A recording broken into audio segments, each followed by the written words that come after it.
Okay guys, so we're back in the studio, and what we're going to do is we're going to have a look at the images. Now if you're watching this video, click on the other video if you haven't seen it yet, watch that first and see what happens out on location, how we capture all that footage, and now in this video we're going to put it all together. Now the first thing we're going to look at is the shots from the drone, because the question is, well, what about the drone? Where are the panos from the drone? Okay, so what happens is when you shoot with the drone, it will shoot all the individual images and it will put them into folders. I'll show you here. Okay, so you'll see that we've got a regular folder with all our images in there. And then we have another folder, and it has folders inside, and each one of these folders contains all the photos from the panorama. So they're all nice and organized for you. Now, one of the things you're going to notice here is they're all JPEGs. Now, the reason they're all JPEGs is because when I did the firmware update, it reset the firmware and it reset the settings to JPEG, and I didn't notice. I should have changed it to DNG. I love to shoot in DNG, which is a RAW file, which is better. Had I shot in DNG, there would be twice as many images in this folder. We would see the JPEGs and we would see the DNGs. I would love to say it was like something I did to help demo it, and that's why I shot in JPEGs. No, I actually just forgot to change the setting. So what happens to the pictures here? Here's one of the pictures that we shot from the drone. Now, how it works in the drone is it doesn't actually create the panoramas on the disk for you. If you want to get the panoramas, what you need to do is go in the app, hit the play button, and then as you're previewing, you can choose a panorama, and it will stitch those panoramas together inside the DJI Go 4 app. So then you can share them. You can share them to social media or whatever you want, or you can save them to your phone, which is what I did. And this is one of the images that's saved directly from my phone. Now, it's not terrible. It's a PNG. It's done a pretty good job of stitching it. But let's have a look at this image quickly. I'm just going to drag this into Photoshop and let's examine it in Photoshop. So here it is. And if we look under image size, we only get a 2300 pixel image. So it's not a huge image. I mean, you couldn't print this. It's good for sharing on social media. You could add it to a video. You could do things like that. And you could spruce it up. We'll spruce it up a little bit. So let's have a look at another way of working with these, and we're going to go into Lightroom. And what we're going to do is we're going to take the individual images, which are also created, and we're going to build our own panoramas inside of Lightroom. And what I'm doing here in Lightroom, if you don't have it, you have Photoshop, you can do the same thing inside of Camera Raw. It works identical. So let's have a look here. So one of the things I did when I imported these, rather than doing copy, I chose add. So what I did is I copied the files onto the hard drive first, and then I chose add. And then by doing that, when you add it, notice the folder structure is there, and we can see all the folders there with the panoramas in there. That's really important. Now what I want to do is put them into a collection. So I'm going to go into collection, and I'm going to create a collection set, and I'm going to call it panorama. Okay, so now we have a collection set. That says panorama. There's nothing in it. Now here's the thing you can do in Lightroom. I don't know if you're aware of this, but if you go in here and you select the individual folders, you can drag these folders in there, and then what it does is it will create a collection for each one of these. So now if we go into 22, you can see the number of images there. This is the first one.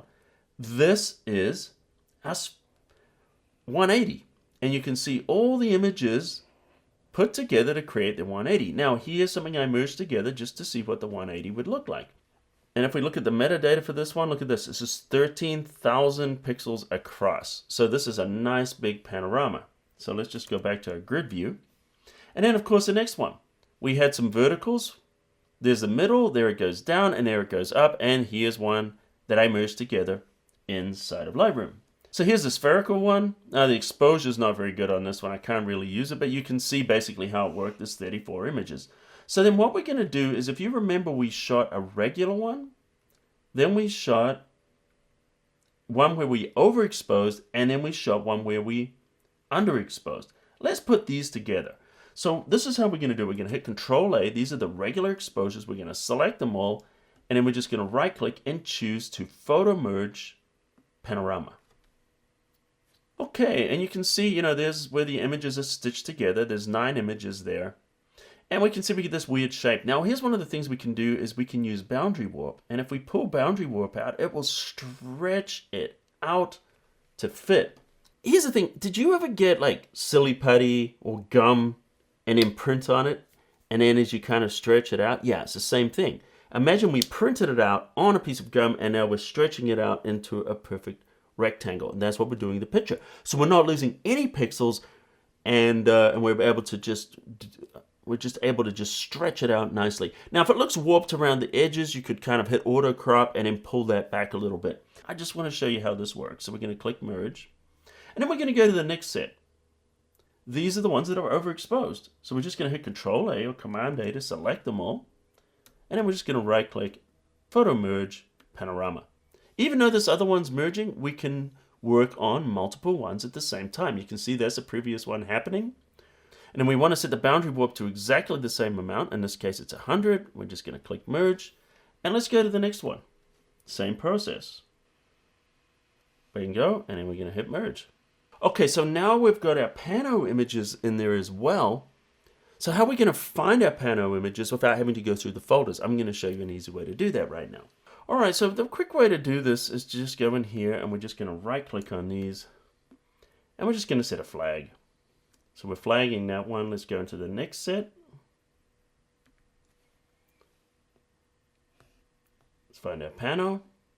There it is. We're going to right click. We're just going to choose to flag. All right, so we've set our flags, and all we need to do now is just go up to the top of Panorama. It's going to show them all. Then we're going to choose Attribute, and then we're just going to turn the flag on. Now, if you don't see that filter bar, just hit the / key. And there's our 3 images here. So now I have a question for you. Can you merge these together into an HDR? Well, let's find out. So if we right click, we're going to photo merge and we're going to choose HDR. And we're going to see if we can do it. It cannot do it there. Okay. So what if we right click and then we choose to edit in Photoshop as HDR? Spoiler alert. Actually, no, it's not going to do it. But let's prove that right now. Okay, so we can't do it because they need to be the same size. So what do? So here's the thing. We can create great panoramas right here using those auto mode. If you want to do a true HDR panorama, you have to manually shoot it. And the reason for that is because you need to bracket each shot. Because the way Lightroom works is if you want to create an HDR panorama, which is both, what you have to do is you have to create each individual HDR stack first. So what you do is you merge the exposures together and then you create all the photos. Once you've got all those 32-bit photos, then you merge those together into a panorama and you can create an HDR panorama. So what do? Okay, well, here's a workaround. What we can do is we can take advantage of Photoshop's masking. So let's go back in here. We've got these 3 images. So we're going to right click and we're going to choose to open these inside of Photoshop. So what we're going to do is we're going to do the edit in. But we're not going to go to HDR because we know that won't work, but we can open as layers in Photoshop. Okay, so let's have a look and see. You know, these are close. There's a little bit of movement in between each one of those. See that? So what we want to do is we want to get rid of that movement so that we can mask these cleanly. So we're going to select all 3 layers, and then we go to Edit, and then we're going to choose to Auto Align Layers, and we want to reposition only. Click OK. And now this will just nudge them over. There we go. And now if we look at these, you can notice that the alignment is now a lot better. Okay, so if we look at these 3, look at this one here. It's very dark, but it's got a great sky. This one here's got some good detail down here. And this one here's got some great detail for the water and on the ground. To be honest, I don't really need the middle one. All I need is the sky off the top one to merge with there. So we're going to select that and grab a mask. Now, what we're going to do is hit the D key to reset the foreground background. We're going to grab the gradient tool. Now we've set the foreground to background. We want to make sure it's linear, normal blend mode, and then we can just click and drag up. I'm holding the shift key, by the way, to constrain that. And then we release it, and look what happens. Now we get the sky from the other one. If it feels a little much, we can do it more gradual like that. There we go. And now see what's happening is we're getting the sky from the bottom image merging into that one. So that's looking good. So why don't we just crop these together?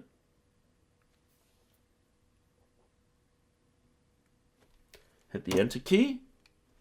And now I want to just kind of merge these together as one, but I don't want to lose the editability, so I'm going to choose them all, and I'm just going to right click, and I'm going to choose to convert to a smart object. Now the reason I'm converting it to a smart object is a smart object is like a container. If you edit each layer individually, that adjustment applies to those layers. But if I create a smart object, it puts all those layers inside the smart object, just like a little container, and it seals it up. And now I'm going to go into Camera Raw in a second. I'm going to make the adjustment. So now instead of adjusting individual layers where they're not going to quite match, I'm going to be adjusting the container, which is going to affect everything inside equally. So as I adjust that smart object, all those images is going to be edited together, those different layers, and then what it's going to do is it's just going to really cement it together. It's going to bring the room together. So let's do that right now. So we're going to go into Filter, Camera Raw Filter.